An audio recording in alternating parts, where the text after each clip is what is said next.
In the glittering world of New York's elite, one name whispered in fear was not a CEO or a politician, but a wife, Serafina Vanderbilt. She was the queen of high society, and her power was absolute. She could destroy a reputation with a single glance, end a career with one phone call. Everyone who was anyone bowed to her until she walked into the wrong restaurant. This is the story of how one ordinary waitress, a young woman with nothing to lose and a secret she'd guarded for years, did the impossible. She didn't just stand up to the most feared woman in the city. She made her look like a fool in front of everyone. And it was only the beginning. The air at Ethel was different. It wasn't just air. It was a curated atmosphere circulated at a perfect 71 degrees, carrying the faint expensive scents of white truffle, vintage Dom Perignon, and the bespoke perfume of its clientele. Located in a discreet, unmarked townhouse in the Upper East Side, Ethel was less a restaurant and more a sanctuary for the global 1%. It had a 2-year waiting list, unless, of course, you were a Vanderbilt. For the Vanderbilts, there was always Table 1. When the heavy oak doors opened on a Tuesday evening, a hush didn't fall over the dining room. It was sucked out. Serafina Vanderbilt had arrived. She didn't just walk. She glided, a panther in a custom Dior navy silk sheath that shimmered like a freshly drawn blade. Her black hair was pulled into a chignon so severe it seemed to defy gravity. Her diamonds, the infamous Vanderbilt ice, were not gaudy. They were terrifying in their clarity. They were weapons. Beside her, looking perpetually distracted and slightly rumpled in his brown suit, was her husband, Arthur Vanderbilt, the man whose name was plastered across half the investment banks in the city. Matteo, the maitre d', a man who had stared down health inspectors and scornful New York Times critics without flinching, visibly paled. He rushed forward, bowing slightly. "Mrs. Vanderbilt, Mr. Vanderbilt, your table is prepared." Serafina didn't look at him. Her gaze swept the room, a monarch inspecting her territory. Her eyes landed on a table of tech billionaires celebrating a merger. They were laughing. Serafina's lip curled just slightly. The laughter died instantly. This was her power. She was the arbiter, the gatekeeper. She didn't just sit on boards, she controlled them. She chaired the Met Gala, the New York Philharmonic Ball, and most importantly, the Vanderbilt Family Foundation, a charitable leviathan that gave her the moral high ground from which to execute her social assassinations. A bad word from Serafina, and your invitation to Davos was lost. Your children's application to Brearley was misfiled. Your credit line at Chase Private Client was suddenly under review. She was, in a word, feared. As she was seated, she snapped her finger, not at a person, but at the air. A young busboy, barely 19, rushed forward to fill her water glass. "Evian!" she snapped, her voice low and cold. "Not this tap." "Madame," Matteo stammered, "this is San Pellegrino, imported." "It's not? Are you calling me a liar?" The busboy froze. Matteo looked sick. At once, Mrs. Vanderbilt, in a shadowed alcove near the service station, Elena Sanchez watched. She was new, 6 weeks at Ethel. She had been warned about Serafina. She had been drilled on her. Elena was, by all appearances, unremarkable. Her uniform was pristine, her dark hair tied back in a simple, severe bun that ironically mirrored the Queen's. She was 25, quiet, and possessed a stillness that unnerved the other staff. While they skittered and panicked, Elena simply watched. She watched Serafina dismiss the sommelier's recommendation with a wave of her hand. "Bring me the 1990 Romane Conti, and don't you dare try to pass off a Latache." She watched her critique the art on the wall, a genuine de Kooning on loan. "It's so derivative," she sighed, loud enough for the artist's grandson sitting 2 tables away to hear. Elena felt the familiar cold knot tighten in her stomach. It wasn't fear, it was something else. It was the ice-cold burn of recognition. "Sanchez," Matteo whispered, rushing past her. "You are on table 7. Do not make eye contact with table 1. Do not walk past table 1 unless you must. If she speaks to you, you are deaf, dumb, and blind. I handle her. Only me." Elena nodded, her face a perfect mask of neutrality. "Yes, Matteo?" But as she turned to retrieve a bottle of wine for her own table, her eyes met Serafina Vanderbilt's across the room. It was for less than a second. Serafina's gaze was one of utter dismissal. The look one gives an insect on the wall, a flicker of annoyance before the inevitable squash. Elena didn't look away. She held the gaze, her expression unreadable. Serafina was the first to break contact, raising an eyebrow in faint surprise, as if the insect had just questioned her authority. She turned back to her husband, who was scrolling through his phone. Elena let out a slow, quiet breath. The other servers were terrified of Serafina. They saw a monster, a queen, a goddess. Elena Sanchez saw something very different. She saw a target. She saw the woman who had destroyed her family, and she saw, for the first time in 5 years, an opportunity. Elena Sanchez was not a waitress. To be precise, she was a waitress, but it was not who she was. 5 years ago, Elena Sanchez had been Elena Rios. She had been a 2L at Columbia Law, top 5% of her class, with a coveted summer associate offer from Cravath, Swain and Moore. She had been the daughter of David Rios, the brilliant, gentle founder of Rios Dynamics, a small but revolutionary biotech firm that had developed a breakthrough algorithm for predictive genetic modeling. He was on the verge of a partnership with Pfizer that would have made them wealthy beyond their dreams. Then the Vanderbilts had arrived. It wasn't a hostile takeover, it was an annihilation. It started with a story planted in the Wall Street Journal about irregularities in Rios Dynamics' clinical trial data. Then came the anonymous tip to the SEC. An investigation was launched. The Pfizer deal evaporated overnight. David Rios' stock, which held his entire life savings, became worthless in a single trading session. The anonymous source who had leaked the irregular data was never found. But the buyer who swept in to pick up the company's valuable patents for pennies on the dollar, just before the SEC investigation cleared David of all wrongdoing, was a newly formed subsidiary of Vanderbilt Capital. David Rios, a man who had never so much as broken a speed limit, was ruined. His reputation was shattered. The lawsuits from shareholders, the foreclosures, the shame, it broke him. He suffered a massive stroke 2 years later, leaving him in a private and crushingly expensive care facility, staring blankly at a wall, unable to speak. Elena was forced to drop out of Columbia. Her name, Rios, was now associated with financial scandal. She couldn't get a job as a paralegal, let alone as a lawyer. The student loan companies, Sallie Mae, were ruthless. She was drowning. So she changed her name to her mother's maiden name, Sanchez. She took a job in the service industry, the one place where your past didn't matter as much as your ability to carry 4 plates. But Elena was not just surviving, she was hunting. She had spent the last 2 years of her life in a tiny, roach-infested studio in the Bronx working double shifts. Her one luxury was a corkboard hidden behind a cheap curtain. It wasn't covered in dreams. It was covered in a spider web of a conspiracy.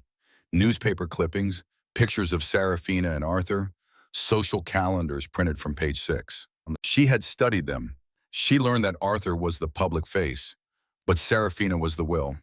Arthur was a shark, but Serafina was the pilot fish who whispered in his ear, pointing him toward the blood in the water. She had read that Serafina personally vetted every major acquisition, especially the distressed ones. She had found a small blog post from a disgruntled ex-Vanderbilt Capital analyst complaining about a sociopathic woman who ran the M&A team from her penthouse, a woman who had a specialty in manufacturing scandals. Elena needed to get close. She needed to confirm it. She didn't even know what she needed. Justice, revenge. She just knew she had to face the monster. It took her 6 months to get the job at Ethel. She had faked a resume, studied wine tasting from YouTube videos until she could talk tannins with a sommelier and practice carrying trays loaded with books in her tiny apartment. She had targeted Ethel specifically because she knew from Town and Country articles it was Serafina's favorite power spot. And now here she was, the ghost at the feast. Tonight was special. She knew from her research that the man sitting with the Vanderbilts was not just any guest. It was Thomas Harrison, the newly appointed head of the Yale Endowment, the single largest university endowment in the world. Harrison was famously principled, an old money academic who had been skeptical of vulture capitalists like Vanderbilt. Serafina was clearly putting on the full charm offensive. This wasn't just dinner, it was a hunt. She wanted Yale's money. Elena watched as Serafina regaled Harrison with a story. "The problem with this city, Thomas," Serafina said, her voice carrying just enough to be overheard, is the nouveau riche. They have no history, no breeding. They think because they sold an app, they can buy taste. Arthur Vanderbilt shifted uncomfortably. His own father had been a scrap metal dealer from Queens. Serafina's, as far as Elena could tell, had been a mid-level executive at Lehman Brothers before it collapsed. Her old money persona was a carefully constructed fabrication. This was Serafina's greatest performance. And Elena, the woman whose entire life Serafina had rewritten, was about to become her critic. The dinner progressed. Serafina was a masterful conductor, guiding the conversation, laughing at Harrison's dry jokes, making Arthur, who clearly wanted to talk business, stay on the topic of art and philanthropy. Elena moved silently, a shadow among the glittering tables. She served her own party, a quiet older couple celebrating an anniversary, with flawless, unobtrusive grace. But her ears were tuned to table one. The incident began, as it always did with Serafina, over something small. The sommelier, a nervous young man named Julian, had presented the 1990 Romane Conti. It was a $28,000 bottle of wine. He had decanted it with trembling hands. Serafina had let it breathe. She'd swirled the dark crimson liquid in her Riedel glass. She'd inhaled its bouquet. Then she'd taken a small, delicate sip. She did not spit it out. She did something worse. She set the glass down very, very slowly. A look of profound disappointment and disgust crossed her features. "Julian," she said, her voice a cold whisper that cut through the restaurant's murmur. Julian, who had been hovering anxiously, rushed over. "Mrs. Vanderbilt, is it to your liking?" "Liking?" Serafina let out a small, cruel laugh. She looked at Thomas Harrison. "This, Thomas, is the problem I was just discussing, a lack of standards." She turned back to Julian, her eyes like chips of obsidian. "This wine is corked." Julian paled. "Madam, I assure you, I checked." "Are you calling me a liar?" She repeated her signature move. "It's tainted. It tastes like wet cardboard. It's utterly undrinkable." Arthur sighed, rubbing his temples. "Serafina, please. I'm sure it's poison," she snapped, cutting her husband off. "And at this price, it's not just an error, it's fraud." Matteo was at the table in an instant. "Mrs. Vanderbilt, my deepest apologies. We will, of course, remove this from your bill. We will bring another." "Another?" Serafina scoffed. "From the same fraudulent case?" "I think not. This is precisely the kind of sloppiness that ruins a reputation. I expected better from Ethel." Julian looked as if he was about to be physically ill. This was his career. A complaint like this from this woman could get him blacklisted from every Michelin star restaurant in the city. "Madame, if I may," Julian stammered. "The cork seemed perfectly—" "I mean the bouquet?" "The bouquet is irrelevant," Serafina said, enjoying herself now. "The palate is flawed. Amad flawed. It's trichloroanisole. A child could taste it. Clearly you cannot. You should be fired." Julian's eyes welled with tears. He was finished. It was then that Elena moved. She hadn't planned it. It was an instinct. She saw the casual, bored cruelty on Serafina's face. The same boredom she imagined the woman had felt when she clicked send on the email that ruined her father. She saw a young man's life about to be destroyed. Not for a mistake, but for sport. Elena stepped forward from the shadows, a fresh water carafe in her hand. She moved to Serafina's table, not approaching Julian, but Mr. Harrison. "Mr. Harrison," Elena said, her voice clear, calm, and perfectly modulated. "Your water." Serafina's head snapped toward her. The entire table and the two adjacent tables stopped. An employee had dared to interrupt. "I beg your pardon." Serafina's voice dropped 2 octaves. "Who are you?" Elena filled Mr. Harrison's glass, her hand as steady as a surgeon's. She did not look at Serafina. "Elena Sanchez, ma'am. I am a server." "Then serve," Serafina hissed, "and do not interrupt your betters." Elena placed the carafe down. She turned her body slightly, not to face Serafina directly, but to include the whole table. "My apologies, Mrs. Vanderbilt. I overheard your concern about the Romane Conti. It's a terrible disappointment when a wine of that vintage presents a flaw." Matteo, from across the room, was making frantic cut-it motions with his hand. Elena ignored him. Serafina looked intrigued by this impudence. "And you, Elena Sanchez, are an expert now?" "No, ma'am, not at all," Elena said, her voice honey-smooth. "But I was curious, Julian," she said, turning to the sommelier, who looked at her like a drowning man. "May I see the cork?" Julian, dumbfounded, held it out. Elena merely glanced at it. She didn't touch it. Thank you. She turned back to Serafina. You are, of course, entirely correct, Mrs. Vanderbilt. The wine is flawed. Julian's face fell. Serafina smirked, victorious. Well, at least one of you has a functional, but it is not corked, Elena said, cutting her off. The smirk vanished. The silence in the dining room was now so profound, you could hear the Gore-Tex jacket of a tourist brushing against a chair 3 tables away. Serafina Vanderbilt stared at the waitress. It was a look that had frozen bank presidents and sent senators scrambling. It was a look of pure distilled venom. What? She said, her voice barely audible. Did you just say to me? Mateo was now sprinting toward the table, his face ashen. Mrs. Vanderbilt, this employee is new. She is fired. Please excuse. Stay where you are, Mateo, Serafina commanded, her eyes never leaving Elena's. I want to hear this. Explain yourself, girl. Now. Elena felt a strange, cold calm settle over her. This was it. The precipice. She had just thrown away her job, her anonymity. But as she looked at Serafina's enraged face, she felt, for the first time in 5 years, a flicker of power. As I said, ma'am, Elena said, her voice remaining perfectly respectful, your palate is exceptional, but the flaw is not TCA. There is no wet cardboard taint. The cork is clean. I know what I taste, Serafina shot back, her voice rising. The pretense of old money elegance was cracking. What you are tasting, Elena continued, as if explaining a weather report, is Brettanomyces. It's a yeast spoilage. In this particular bottle, it's presenting as a slightly medicinal or Band-Aid aroma, which can be confused with a mild corking, especially when the wine is first opened. She glanced at Mr. Harrison, who was now watching Elena with laser-focused academic interest. The 1990 DRCs are notorious for bottle variation, and Brett was a common issue in that particular seller's bottling run. It's not a fake bottle, and it's not Julian's fault. It's simply an unlucky draw. Julian was staring at Elena, his mouth open. She had, just in 30 seconds, perfectly diagnosed a complex enological flaw that had stumped him. Serafina was speechless, but only for a moment. She was not enraged because she was wrong. She was enraged because a servant had corrected her, and worse, had done so publicly. How dare you? Serafina seethed. She decided to go on the offensive, to crush this impertinent girl. You stand there in your polyester uniform and lecture me on wine? Me? She turned to Harrison, forcing a laugh. It's absurd. This is what I mean. They hire anyone.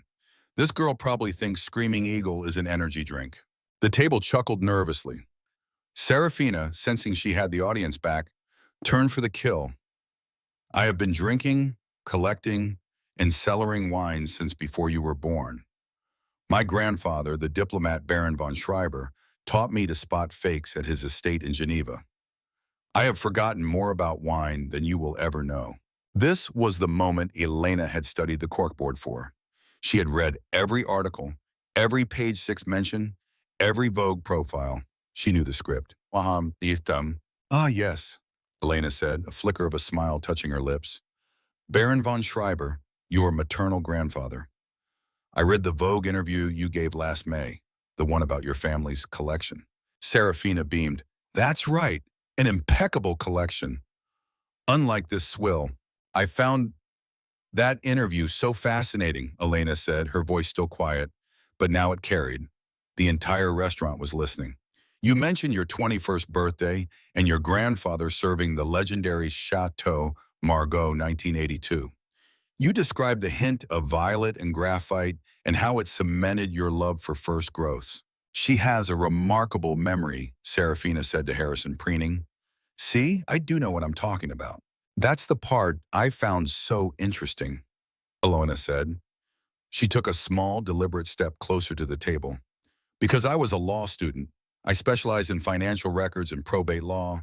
It's a hobby. She looked Serafina directly in the eyes. The warmth was gone. Her voice was now surgical steel. Your maternal grandfather was not Baron von Schreiber. His name was Martin Schreiber. He was a mid-level loans officer at Chase Manhattan in Scarsdale. He passed away in 1998, and his estate, according to New York surrogate's court records, consisted of a 2,000-square-foot colonial, a 1994 Buick LeSabre, and $40,000 in U.S. savings bonds. There was no estate in Geneva. There was no impeccable collection. The blood drained from Serafina's face. Arthur Vanderbilt, who had been on his phone, slowly looked up. Elena wasn't finished. And your father, she continued. Richard Dunn didn't have an old money collection either. He was an executive at Lehman Brothers. When it collapsed in 2008, his entire portfolio was liquidated to cover his margin calls. The Sotheby's auction records are public. He sold everything. She paused, letting the words hang in the air. The family collection you speak of, it is magnificent, but it has no history. It was purchased by Mr. Arthur Vanderbilt at a Christie's auction in 2017 from the estate of the late tech billionaire Saul Goldman. You haven't been cellaring these wines since you were a child. You've owned them for less than 7 years. The restaurant was a tomb. Chloe, the socialite at the next table, had her hand over her mouth, her eyes wide with malicious glee. Thomas Harrison was staring at Serafina, his expression one of profound distaste. Serafina's entire carefully constructed identity, the old money, the breeding, the history, had just been dismantled in front of her peers by a waitress. All her social power was derived from this myth, and Elena had just held it up to the light and revealed it as a cheap fake. Elena leaned in, her voice dropping to a whisper for Serafina's ears only. You are right about one thing, though, Mrs. Vanderbilt. You do know how to spot a flaw, because you are one. She straightened up. She looked at Matteo, who was frozen in a rictus of terror and awe. I believe I'm fired, Matteo. Matteo just gaped. Serafina's face was a mask of purple, strangled rage. She was trembling. She couldn't speak. She, the woman whose words could end empires, had no words. She did the only thing she could. She let out a choked, animalistic sound, threw her napkin onto the table, and stormed out of the restaurant, leaving her husband, her guest, and her entire reputation in ruins behind her. Elena watched her go. Then she turned, walked calmly to the service station, untied her apron, and placed it on the counter. She looked at Julian, the sommelier, who was staring at her as if she were a god.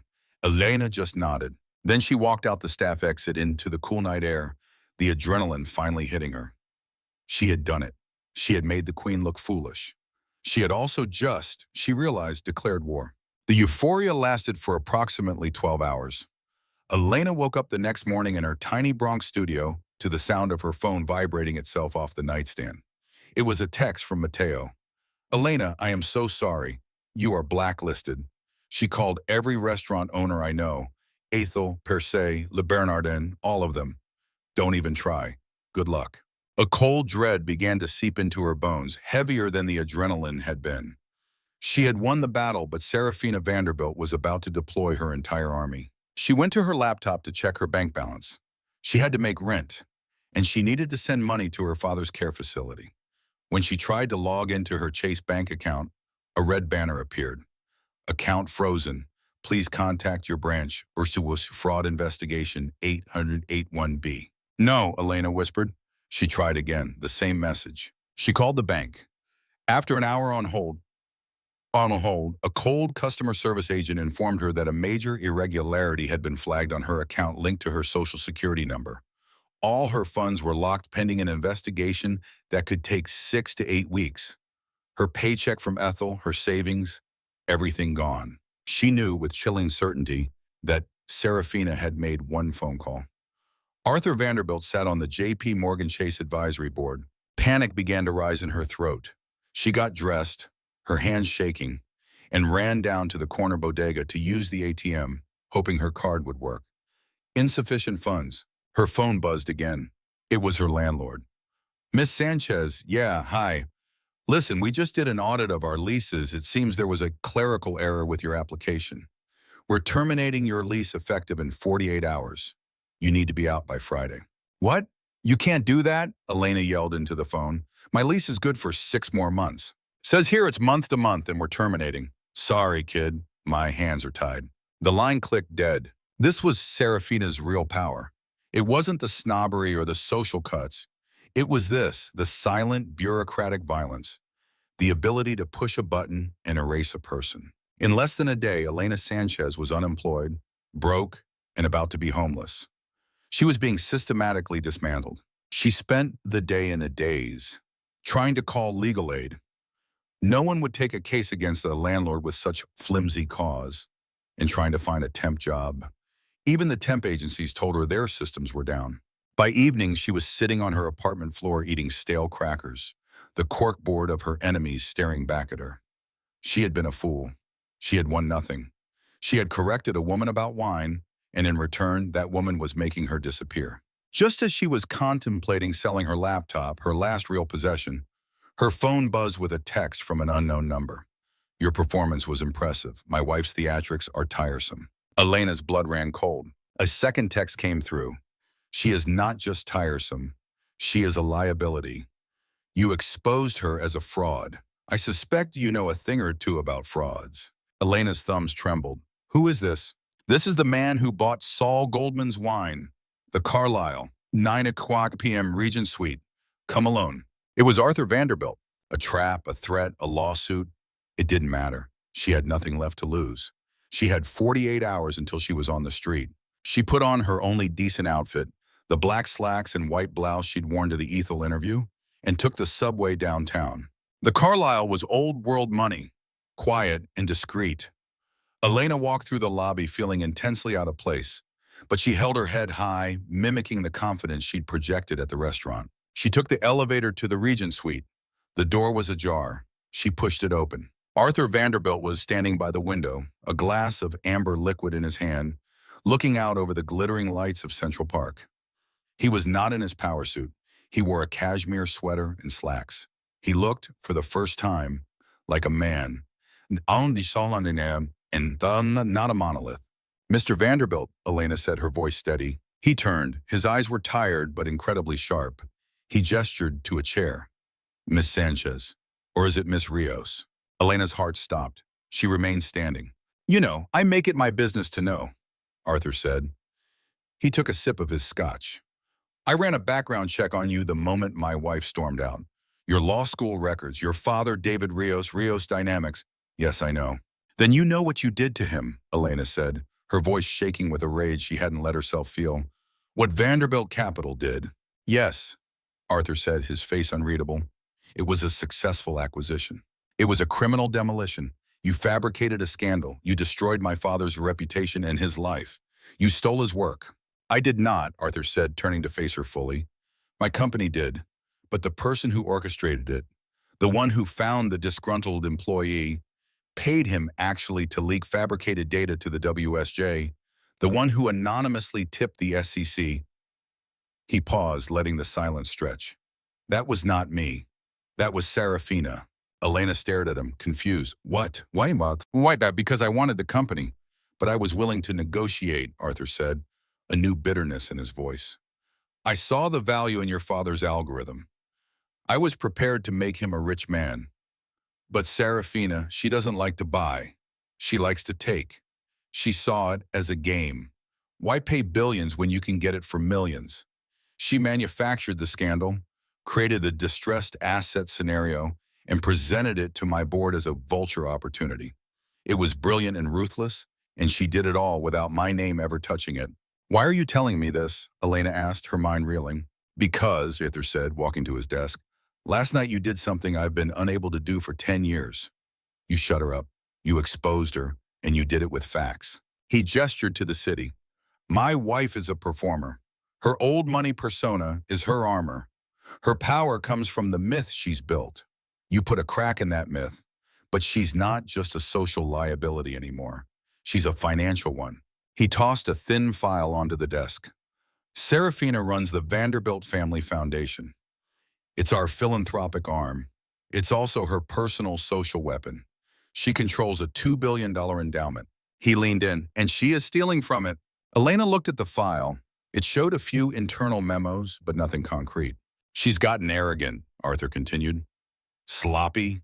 She's been funding her lifestyle, her clothes, her art, her friends' consulting businesses, directly from the foundation's operating budget. She's moving money to offshore shell corporations. Goldman Sachs is our bank, and they've flagged it, but they won't act because of me. It's embezzlement. It's wire fraud. And if it comes out, it won't just destroy her. It will destroy me. It will destroy Vanderbilt Capital. Why don't you stop her? Elena asked. I can't. Arthur slammed his hand on the desk. We have a post-nuptial agreement. She controls the foundation. If I move against her, she'll go public, claim I'm the one manipulating funds, and burn the whole company to the ground just to spite me. She's a scorpion. It's her nature. He looked at Elena, his eyes calculating. But you're a ghost. You're Elena Sanchez, the fired waitress. You're Elena Rios, the victim. You're the law student who knows probate records and financial statements. You have every reason to want to destroy her, and you have nothing left to lose because she took it all. What do you want? Elena said, finally understanding. I want you to find the proof, not these memos, the real proof, the bank statements, the wire transfers, the link between the foundation and her personal spending. You want me to be your private investigator? Elena said. You want me to take all the risk. I want you to get your justice, Arthur countered. You find me the gun, I'll pull the trigger. You give me the evidence, irrefutable, public-ready evidence that Serafina is embezzling. You expose her and her only. And in return, one, I will unfreeze your bank account and restore your credit by morning. I will see to it you have a new, secure apartment and a living stipend. You will work for me off the books. Elena's heart was pounding. Two, Arthur said, the moment she is arrested, I will file for divorce, and as part of the corporate restructuring that follows, I will return the patents for Rios Dynamics to you, free and clear. Elena could barely breathe. Her father's work. And three, Arthur said, writing a number on a piece of paper and sliding it across the desk. A settlement for your father, for his care, for your silence about my involvement. Elena looked at the number. It was enough to care for her father for the rest of his life. It was enough to restart the company. She tried to erase you, Ms. Rios, Arthur said. She thinks you're a bug. I'm offering you the chance to be the boot. I'll need access, Elena said, her mind already working. Access to the foundation servers, their accounting, their bank portals. Arthur smiled, a thin, cold smile.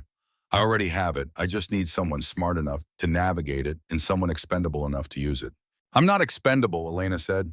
Prove it, Arthur replied. Find the smoking gun and find it before the annual foundation gala. That's when she'll be on stage in front of the whole world talking about transparency. I want you to give that word a new meaning. The next 2 weeks were not a reprieve. They were a crucible. Arthur Vanderbilt was true to his word, with the chilling efficiency of a man who moved mountains without effort. By morning, Elena's bank account was unlocked. By noon, a messenger delivered a key card and a lease signed in a corporate name for a sterile, high-end apartment in a glass tower in Midtown, a gilded cage. By afternoon, a new encrypted laptop and a single heavy hard drive were left with her doorman. Elena didn't see the apartment as a luxury. She saw it as a clean room, a place of operation. She didn't unpack. She set up the laptop on the marble kitchen island, plugged in the drive, and her old life vanished, replaced by a digital war room. For 13 days she worked. She slept in 3-hour increments, fueled by black coffee and the ice-cold fury that had been her only companion for 5 years. Arthur had provided a mirror of the Vanderbilt Foundation servers. At first, it was impenetrable. The books were pristine, the donations were real, millions went to the Met, to Columbia, to cancer research. The accounting, handled by Deloitte, was airtight. Serafina was no fool. She was insulated by layers of plausible deniability. Elena realized she was looking in the wrong place. She wasn't looking for a criminal. She was looking for a socialite. She opened a new window. She pulled up page 6, Town and Country, and, most importantly, Serafina Vanderbilt's own flawless, curated Instagram feed. She began her legal research not in the ledgers but in the photo captions. She created a new document, a split screen. On one side, Serafina's life, on the other, the foundation's expenses. February 10th, Serafina posts a photo of herself and 5 socialite friends on a yacht in St. Bart's. The caption, a much-needed planning session for the Foundation's spring initiatives. #philanthropy, #est Bart's @Do Good Girls Trip. February 8th, Elena, searching the server, finds a wire transfer. The Vanderbilt Foundation pays $200,000 from the discretionary grant fund to a vendor named Elysian Events, LLC. The memo line, event scoping and logistics. Elena's blood ran cold. This was it, she dug. Elysian Events, LLC was registered in Delaware 2 days before the payment. Its agent was a P.O. box. It had no website, no history. It was a phantom. Elena then did a reverse image search on the yacht. She found the charter company. She called, pretending to be a Vogue fact-checker. The charter for that specific yacht for that specific week. The fee was $195,000. Serafina hadn't just used foundation money. She had laundered it through a shell corporation she'd created, taking a $5,000 kickback for herself. The floodgates opened. Elena was no longer a lawyer. She was a hunter. The pattern was everywhere, hidden in plain sight. March 2nd, Serafina is photographed at the Sotheby's Contemporary Art Auction, purchasing a small Jeff Koons sculpture for $1.2 million. March 1st, the foundation pays $1.2 million to Capital Art Imports, another Delaware shell, for public art acquisition. The sculpture, Elena noted, was now hanging in Serafina's private penthouse, as seen in a recent Architectural Digest spread. And then the final, arrogant, beautiful mistake. May 1st, the Met Gala. Serafina's gown, a custom Dior, is the talk of the town. April 28th, the foundation pays $85,000 to Sarah's Finery LLC. Serafina had named the shell company after herself. It was brazen. It was arrogant. It was, Elena thought with a grim smile, tacky, and it was the final nail. Elena found the digital transfer forms for every single payment. Each one required a single manual override approval, and each one bore the same digital signature, S. Vanderbilt. Elena compiled her evidence. She didn't write a legal brief. She created a simple, devastating PowerPoint presentation. Bank statements, wire transfers, fake invoices, Instagram photos, page 6 clippings, and on every slide, Serafina's own signature. She encrypted the file and sent it to the anonymous email address Arthur had provided. The reply came 30 seconds later. It was not a thank you, it was an order. Gala. Invitation is with your doorman. AV Tech will be expecting a tribute video from Mr. Vanderbilt's personal office. Ensure it is on a standard USB. 8 o'clock p.m. Black tie. Arthur wasn't just giving her the stage. He was ensuring his own hands were clean. He would be the surprised husband betrayed alongside everyone else. Elena was the weapon, and he was simply pulling the trigger. The night of the Vanderbilt Foundation Gala was the beating heart of the New York social calendar. It was held in the Celeste Bartos Forum of the New York Public Library, a magnificent soaring room with marble arches and a celestial painted ceiling. Elena did not enter as a waitress.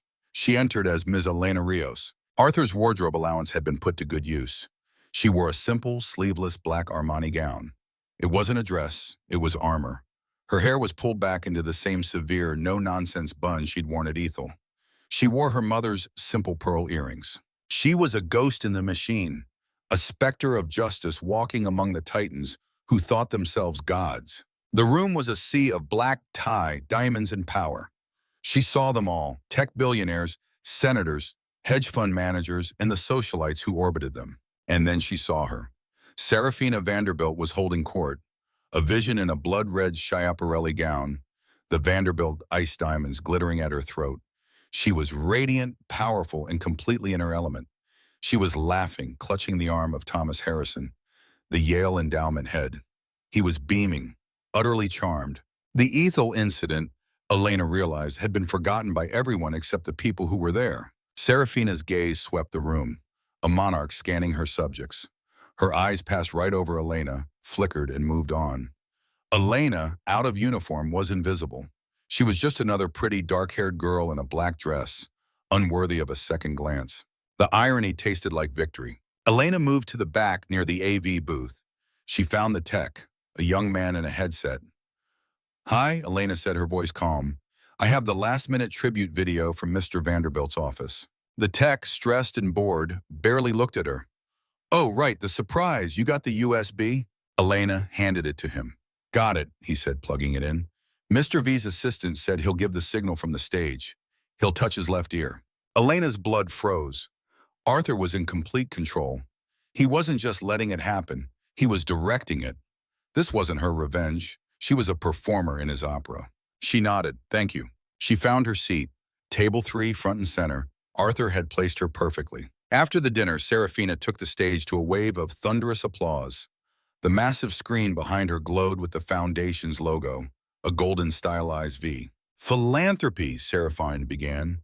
her voice dripping with manufactured sincerity, is not just about writing checks. It is about trust. It is about accountability. It is about transparency. She was brilliant. She spoke of the children they'd helped, the cures they'd funded. The room was wrapped. Elena felt a wave of nausea. This was the performance of a master. We the fortunate, Serafina concluded, have a sacred duty, and I am so very, very proud to be your steward. Thank you. The applause was deafening. Serafina beamed, bathing in it. Thank you. I believe we have time for one or two questions. A Times reporter raised her hand, but before she could be called, Elena stood up. Her chair scraping on the stone floor was the only sound. The room, sensing a shift, fell quiet. Mrs. Vanderbilt, Elena said, her voice clear and steady, cutting through the cavernous hall. Serafina squinted into the lights, the smile frozen on her face.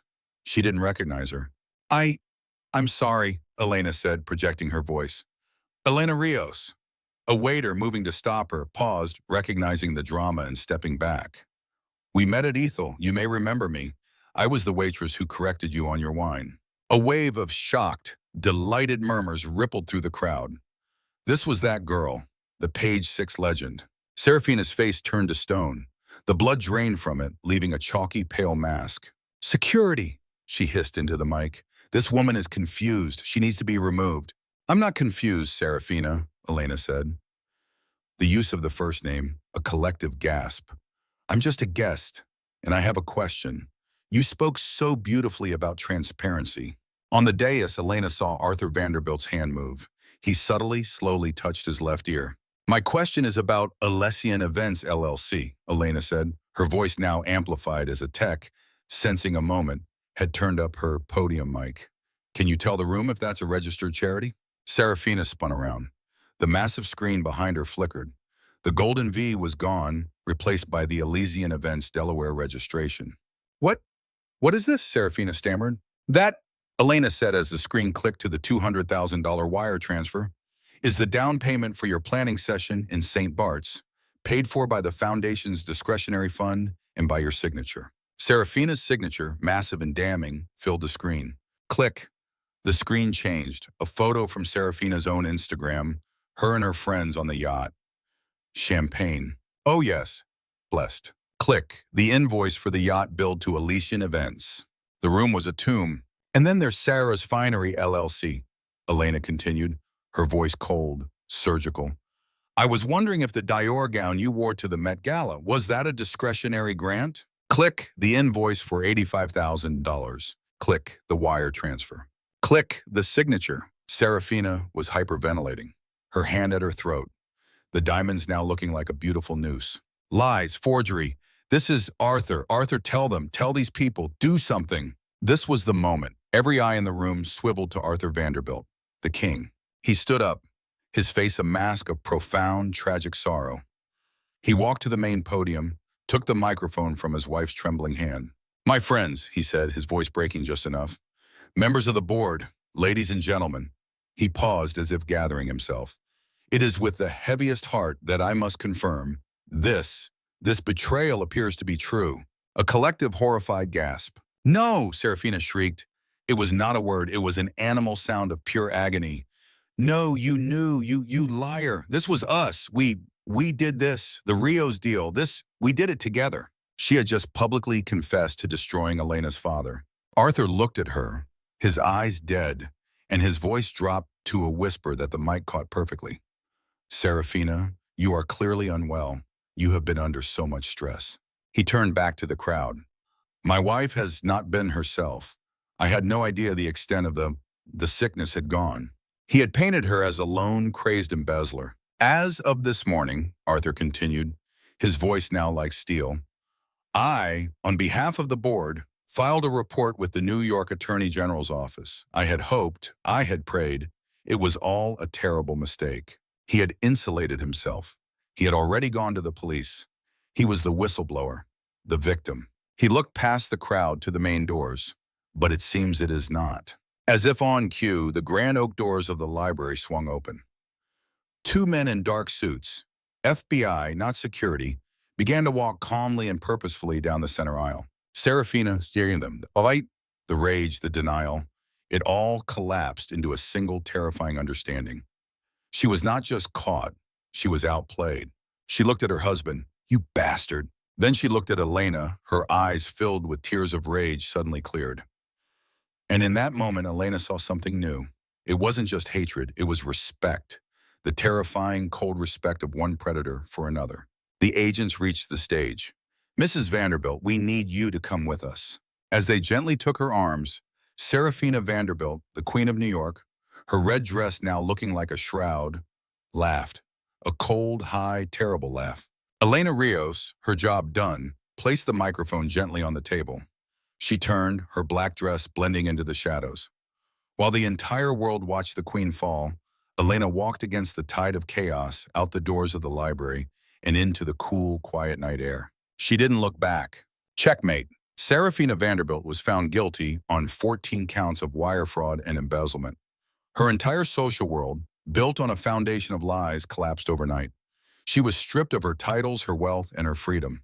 And Elena, she not only got her father's company back, but she also finished her law degree. She proved that you don't need a billion-dollar name or an old money pedigree to win. Sometimes all you need is the truth, a bit of courage, and the patience to wait for the perfect moment. It's a story that proves that no one is untouchable. The higher they climb on their mountain of lies, the harder they fall. What did you think of Elena's revenge? Was it too calculated, or was it perfect justice? Let us know your thoughts in the comments below. In the electrifying saga of Elena Rios, a resilient young woman stripped of her future by cruelty and deception, we uncover a deeply emotional life lesson.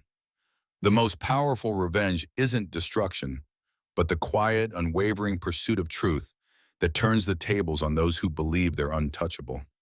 For years, Elena carried the unbearable weight of her father's ruined legacy, his brilliant mind reduced to silence by a manufactured scandal orchestrated by Serafina Vanderbilt's ruthless ambition.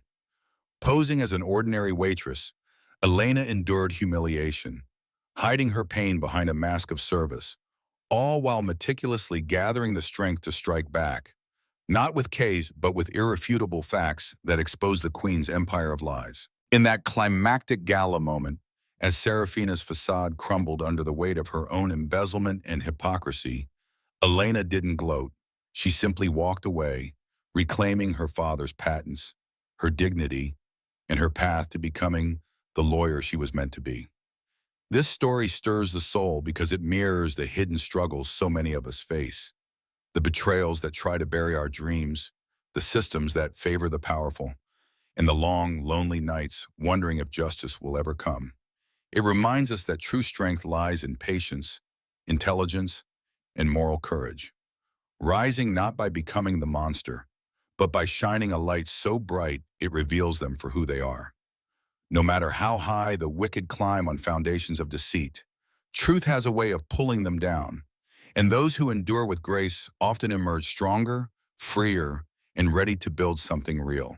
What touched you most in Elena's journey? The meticulous planning, the public exposure, or her alliance with the unexpected? Was her calculated justice flawless, or would you have chosen a different path? Drop your thoughts and personal stories of overcoming betrayal in the comments. We truly read and cherish every one.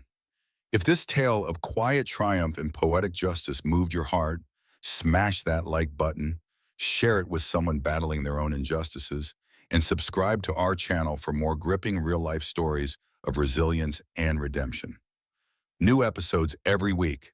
Join the family and never miss the inspiration.